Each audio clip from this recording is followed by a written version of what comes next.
আসসালামু আলাইকুম রহমতুল্লাহ। চিপসের প্যাকেটে বা বিভিন্ন বাচ্চাদের যে খাবার, বিভিন্ন খাবার বা খাবারের প্যাকেটে, পোশাকের প্যাকেটে, এক কথায় বিভিন্ন প্যাকেটে, পলিথিনের প্যাকেটে হোক, ব্যাগে হোক, আরবি নাম রাখা যাবে কি না? কেননা একটা বাচ্চা চিপস খেলো, খাওয়ার পরে চিপসের প্যাকেট ফেলে দিচ্ছে, সেখানে আরবি নাম লেখা আছে এবং চিপসের প্যাকেটের উপর দিয়ে গাড়ি যাচ্ছে, সাইকেল যাচ্ছে, মানুষ হাঁটাহাঁটি করছে। তো এটা শরীয়তের দৃষ্টিকোণ থেকে কতটুকু গ্রহণযোগ্য বা বর্জনযোগ্য, এটা নিয়ে সংসদের একজন এমপি সাহেব তিনি বিষয়টি উত্থাপন করেছিলেন এবং তিনি যে কোনো প্যাকেটে আরবি নাম লিখতে এটা সরকারিভাবে নিষেধাজ্ঞা জারির জন্য তিনি একটা আবেদন করেছিলেন। তো এটা কতটুকু শরীয়তের দৃষ্টিকোণ থেকে গ্রহণযোগ্য বা বর্জনযোগ্য, এই বিষয়ে একাধিক পোস্ট আপনারা দিয়েছেন এবং অনেকেই এই ব্যাপারে আমাকে প্রশ্ন করেছেন। তো এটার উত্তরটা কি? এটার উত্তর হচ্ছে যে এখানে দুইটা পয়েন্ট মাথায় রাখতে হবে। এক নম্বর পয়েন্ট হচ্ছে কোরআনের আয়াত বা হাদিস, যেখানে আল্লাহর নাম লেখা আছে, মুহাম্মদ সাল্লাল্লাহু আলাইহি ওয়াসাল্লামের নাম লেখা আছে, এরপরে বিভিন্ন দোয়া আছে, এগুলি যত্রতত্র ফেলে রাখা যাবে না, এটা মারাত্মক গুনাহ। এবং কেউ যদি কোরআনের আয়াতকে অথবা নবী সাল্লাল্লাহু আলাইহি ওয়াসাল্লামের হাদিসকে তুচ্ছ তাচ্ছিল্য করে যদি যেখানে সেখানে ফেলে দেয়, তাহলে সে বড় কুফরি করবে এবং ইসলাম থেকে খারিজ হয়ে যাবে, যদি সে জেনে শুনে এই কাজটা করে। আর না জেনে যদি কেউ এই কাজটা করে, কোরআনের আয়াত যেখানে সেখানে ফেলে দিল, তাহলে সে বড় কুফরি করবে, তবে ইসলাম থেকে সে খারিজ হবে না, কারণ সে না জেনে করেছে, অজ্ঞতার কারণে। এখন যে কোনো আরবি শব্দর ক্ষেত্রে কি এটি প্রযোজ্য কিনা, এর উত্তর হচ্ছে যে না। এখন একটা প্যাকেটে লেখা আছে গরুর মাংস, লেখা আছে লাহমুল বাকর বা লাহমুল বাকরা, গরুর মাংস। তো এটা যদি মানুষ পাড়া দেয়, যেখানে সেখানে পড়ে থাকে, তাহলে এতে কোনো গুনাহ হবে না, কারণ বাংলাতে গরুর মাংস যে ব্যাপার, আরবিতেও একই ব্যাপার। শুধুমাত্র আরবি ভাষার শব্দ হওয়ার কারণেই এটা একটা আলাদা সম্মান আছে, আলাদা মর্যাদা আছে, বিষয়টা কিন্তু এরকম নয়। কোরআনের আয়াত হলে, হাদিসের দোয়া হলে, হাদিস হলে, হাদিসের কোনো বক্তব্য হলে, সেই ক্ষেত্রে আমাদেরকে সতর্ক থাকতে হবে, যেখানে সেখানে সেগুলি ফেলা যাবে না।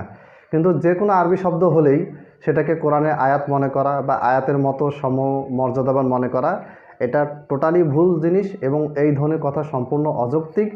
যে কোনো প্যাকেটের গায়ে আরবিতে কোনো কিছু লেখা যাবে না, লিখলে সেটা ফেলে দেওয়া হবে, মানুষ তার উপর দিয়ে যাবে, এতে করে আরবি ভাষাকে অসম্মান করা হবে। এটা সম্পূর্ণ অজ্ঞতা এবং টোটালি ভুল একটা কথা।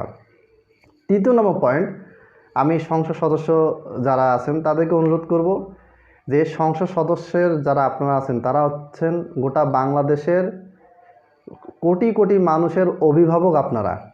আপনারা আপনাদের এলাকার বড় বড় সমস্যাগুলি নিয়ে সংসদে আলোচনা করবেন এবং তাই করে থাকেন।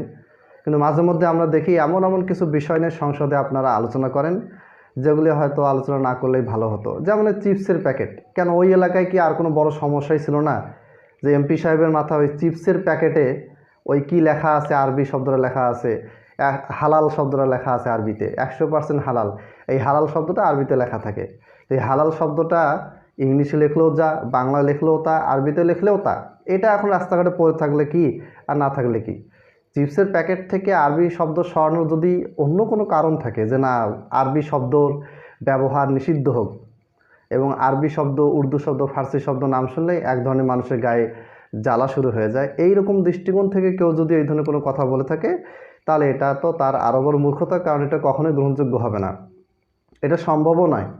আমরা বাংলা ভাষায় যে কথাবার্তাগুলি বলি, এগুলি যে শব্দগুলি ব্যবহার করে, এগুলি 5টি ভাগে বিভক্ত: তৎসম, অর্ধতৎসম, তৎসম, তদ্ভব, দেশি শব্দ, বিদেশি শব্দ। এই শব্দগুলিকে আপনি ইচ্ছামতো বাদ দিতে পারবেন না। সংস্কৃত ভাষার 44% শব্দ বাংলা ভাষায় ঢুকে আছে, অর্থাৎ বাংলা ভাষায় যতগুলি শব্দ ভাণ্ডার রয়েছে, এর মধ্যে 44% শব্দই হচ্ছে সংস্কৃত ভাষা থেকে ধার করা, সংস্কৃত ভাষা থেকে এসেছে।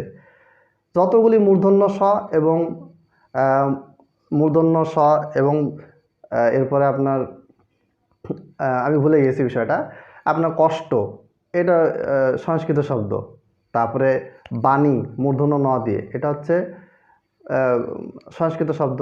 মূর্ধন্য স, মূর্ধন্য ন, যতগুলি শব্দ আছে সবগুলি কি, সবগুলি সংস্কৃত শব্দ। তো এখন এগুলিকে আপনি বাদ দেবেন? এর বাইরেও আরও অনেক সংস্কৃত শব্দ আছে।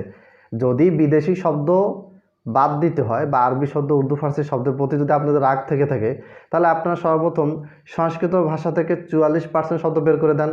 এরপর ইংলিশে আমরা কিছু শব্দ আছে বাংলা ব্যবহার করি, টেবিল, চেয়ার, এগুলি কোনো বাংলা আমরা ব্যবহার করি না। বাংলা আছে কিনা আমি নিজেও জানি না। চেয়ারকে কেদারা বলে, এই কেদারা কয়জনই বা ব্যবহার করে?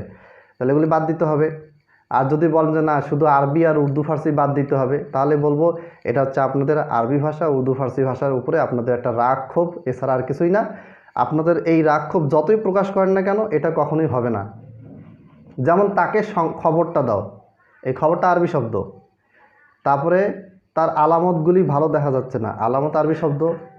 ঠিক আছে, আম জনতা, আম শব্দটা কি শব্দ? আরবি শব্দ। তো এগুলো তো বাদ দেওয়া সম্ভব না। যাই হোক, আশা করি বিষয়টি বুঝতে পেরেছেন। আসসালামু আলাইকুম ওয়া রাহমাতুল্লাহ।